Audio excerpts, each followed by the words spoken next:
Hi friends, ಎಲ್ಲರಿಗೂ ನಮಸ್ಕಾರ. ರವಿಚಂದ್ರಿಕಾ ಕಿಚನ್ಗೆ ಸ್ವಾಗತ. ಇವತ್ತಿನ ರೆಸಿಪಿ ಈರುಳ್ಳಿ ಸೊಪ್ಪಿನ ರೈಸ್ ಮಾಡ್ತಾಯಿದ್ದೀನಿ. ಈರುಳ್ಳಿ ಸೊಪ್ಪು ಗೊತ್ತಲ್ಲ, ಈರುಳ್ಳಿ ಹೂವು ಅಂತ ಹೇಳ್ತೀವಿ ನಾವು. ಅದರಲ್ಲಿ ರೈಸ್ ಮಾಡೋಣ ಅಂತ ಇವತ್ತು ಈರುಳ್ಳಿ ಒಂದು ಕಟ್ಟು ಈರುಳ್ಳಿ ಸೊಪ್ಪನ್ನ ತೊಗೊಂಡಿದ್ದೆ. ಅದರಲ್ಲಿ ಹಾಫ್ ಕಟ್ಟನ್ನ ನಾನು ಹಾಕ್ತಾಯಿದ್ದೀನಿ. ಇದು 3 ಜನಕ್ಕೆ ಆಗೋಷ್ಟು ರೈಸ್ಗೆ ಆಗುತ್ತೆ. ಈರುಳ್ಳಿ ಸೊಪ್ಪನ್ನ ಚಿಕ್ಕದಾಗಿ ಕಟ್ ಮಾಡಿಕೊಂಡು ಒಂದು ಬಟ್ಲಿಗೆ ಎತ್ತಿಟ್ಕೊಳ್ಳೋಣ. ನೋಡಿ, ಈ ಥರ ಕಟ್ ಮಾಡಿ ಇಟ್ಕೊಂಡಿದ್ದೀನಿ ನಾನು ಸಣ್ಣದಾಗಿ. ತುಂಬ ಉದ್ದುದ್ದಕ್ಕೆ ಬೇಡ, ಸ್ವಲ್ಪ ಚೆನ್ನಾಗಿ ಚಿಕ್ಕದಾಗಿ ಕಟ್ ಮಾಡ್ಕೊಳ್ಳಿ.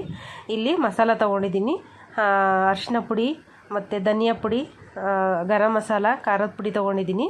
ಚಕ್ಕೆ, ಲವಂಗ, ಪಲಾವ್ ಎಲೆ ಮತ್ತು ಶುಂಠಿ ಬೆಳ್ಳುಳ್ಳಿ ಪೇಸ್ಟ್ ಹಚ್ಚಿಟ್ಕೊಂಡಿದ್ದೀನಿ. ಶುಂಠಿ ಬೆಳ್ಳುಳ್ಳಿನ ತುರಿದಿಟ್ಕೊಂಡಿದ್ದೀನಿ. ಶುಂಠಿ ಮತ್ತು ಇಲ್ಲಿ ಒಂದು ಬಾಣಲಿ ತೊಗೊಂಡು ಬಾಣಲಿಗೆ ಎಣ್ಣೆ ನಾವು ಎಷ್ಟು ಬೇಕು ಎಣ್ಣೆ ನೋಡ್ಕೊಂಡು ಹಾಕ್ಕೊಳ್ಳೋಣ. ರೈಸ್ ಎಷ್ಟು ಮಾಡ್ತೀರ ಅಷ್ಟಕ್ಕೆ. ನಾನು ಇಲ್ಲಿ ಮೂರು ಜನಕ್ಕೆ ಆಗೋಷ್ಟು ರೈಸ್ನ ನಾನು ಮಾಡ್ತಾಯಿದ್ದೀನಿ. ಇಲ್ಲಿ ಎಲ್ಲ ಎಣ್ಣೆ ಕಾದ ನಂತರ ನಾವು ಮಸಾಲೆ ಏನು ತೊಗೊಂಡಿದ್ದೀವಿ, ಪಲಾವ್, ಚಕ್ಕೆ, ಲವಂಗ ಎಲ್ಲ ಅದನ್ನು ಹಾಕ್ಕೊಳ್ತಾ ಇದ್ದೀನಿ. ಆಮೇಲೆ ಇಲ್ಲಿ ಈರುಳ್ಳಿ ಕಟ್ ಮಾಡ್ಕೊಂಡಿದ್ದೀನಿ. ಒಂದು ಈರುಳ್ಳಿ ಕಟ್ ಮಾಡ್ಕೊಂಡಿದ್ದೀನಿ. ಈರುಳ್ಳಿ ಸೊಪ್ಪಲ್ಲೂ ಕೂಡ ಹಿಂದುಗಡೆ ದಿಂಡಲ್ಲಿ ಈರುಳ್ಳಿ ಇದೆ, ಅದು ಕೂಡ ಆಗುತ್ತೆ. ಹಾಗಾಗಿ ನಾನು ಇಲ್ಲಿ ಒಂದು ಈರುಳ್ಳಿ ತೊಗೊಂಡಿದ್ದೀನಿ. ಇವಾಗ ಅದ್ರ ಜೊತೆಗೇ ನಾನು ಬೆಳ್ಳುಳ್ಳಿನ ಕಟ್ ಮಾಡ್ಕೊಂಡು ಇಟ್ಕೊಂಡಿದ್ನಲ್ಲ, ಅದು ಕೂಡ ಸೇರಿಸಿದ್ದೀನಿ. 1-2 ನಿಮಿಷ ಮುಚ್ಚಳ ಮುಚ್ಚಿ ಬೇಯಿಸ್ಬಿಡಿ ಹಂಗೇ. ಆಮೇಲೆ ಲಾಸ್ಟಿಗೆ ಸ್ವಲ್ಪ ಶುಂಠಿ ಹಾಕ್ತೆ. ಶುಂಠಿ ಮೊದಲೇ ಹಾಕಿದ್ರೆ ಏನಾಗುತ್ತೆ, ಎಲ್ಲ ಸೀದೋಗ್ತಾ ಇರುತ್ತೆ. ಅದಕ್ಕೆ ಸ್ವಲ್ಪ ಈರುಳ್ಳಿ ಎಲ್ಲ ಫ್ರೈ ಆದಮೇಲೆ ಹಾಕ್ಕೊಂಡ್ರೆ ಚೆನ್ನಾಗಿರುತ್ತೆ. ಆಮೇಲೆ ಟೊಮೆಟೊನ ಸೇರಿಸ್ಕೊಳ್ತಾ ಇದ್ದೀನಿ. ಇಲ್ಲಿ 1 ಟೊಮೆಟೊನ ತೊಗೊಂಡಿದ್ದೀನಿ. ಈ ರೈಸು ತುಂಬಾ ಚೆನ್ನಾಗಿರುತ್ತೆ.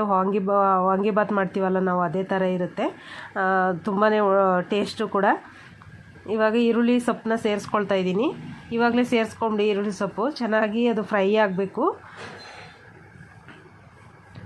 ಅದು ಬೇಗನೆ ಸಾಫ್ಟ್ ಆಗಿಬಿಡುತ್ತೆ.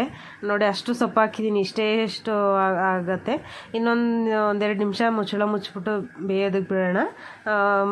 ಇದು ಗ್ಯಾಸ್ನ ಕಮ್ಮಿ ಮಾಡಿ ಲೋ ಫ್ಲೇಮಲ್ಲೇ ಬೇಯ್ತಾ ಇರಲಿ ಅದು. ಇವಾಗ ನೋಡಿ, ಎಲ್ಲ ಫುಲ್ಲು ಸಾಫ್ಟ್ ಆದಂಗೆ ಆಗಿದೆ. ಕಾಣಿಸ್ತಾ ಇದೆಯಲ್ಲ, ಬೆಂದಿದೆ. ಇವಾಗ ಇದಕ್ಕೆ ನಾವು ಮಸಾಲೆ ಇಟ್ಕೊಂಡಿದ್ದೀವಲ್ಲ, ಮಸಾಲೆಗಳನ್ನ ಸೇರಿಸ್ಕೊಳ್ಳೋಣ. ಮಸಾಲ ಚೆನ್ನಾಗಿ ಅದ್ರ ಜೊತೆಗೆ ಎಲ್ಲ ಫ್ರೈ ಆಗಬೇಕು. ರುಚಿಗೆ ತಕ್ಕಷ್ಟು ಉಪ್ಪು ಹಾಕ್ಕೊಳ್ಳೋಣ. ಫಸ್ಟಿಗೆ ಯಾರೆಲ್ಲ ನನ್ನ ಚಾನಲ್ನ ದಯವಿಟ್ಟು ಸಬ್ಸ್ಕ್ರೈಬ್ ಮಾಡದೆ ನೋಡ್ತಾ ಇದ್ದೀರಾ, ದಯವಿಟ್ಟು ಸಬ್ಸ್ಕ್ರೈಬ್ ಮಾಡಿ, ಲೈಕ್ ಮಾಡಿ, ಶೇರ್ ಮಾಡಿ, ಸಪೋರ್ಟ್ ಮಾಡೋದನ್ನ ದಯವಿಟ್ಟು ಮರಿಬೇಡಿ ಫ್ರೆಂಡ್ಸ್. ಚೆನ್ನಾಗಿ ಇವಾಗ ಮಿಕ್ಸ್ ಆಗಲಿ. ಖಾರ ಎಲ್ಲ ಬೆಂದಾದಮೇಲೆ ನಾವು ರೈಸ್ನ, ಇವಾಗೆಲ್ಲ ರೆಡಿಯಾಗಿದೆ, ರೈಸ್ ಹಾಕ್ಕೊಳ್ತಾ ಇದ್ದೀನಿ.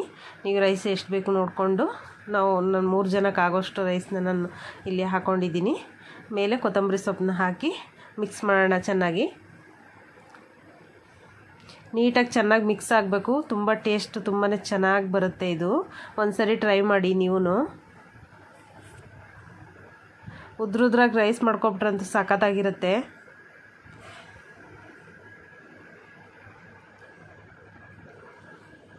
ನೋಡಿ, ನೀಟಾಗಿ ಚೆನ್ನಾಗಿ ಮಿಕ್ಸ್ ಮಾಡಿ.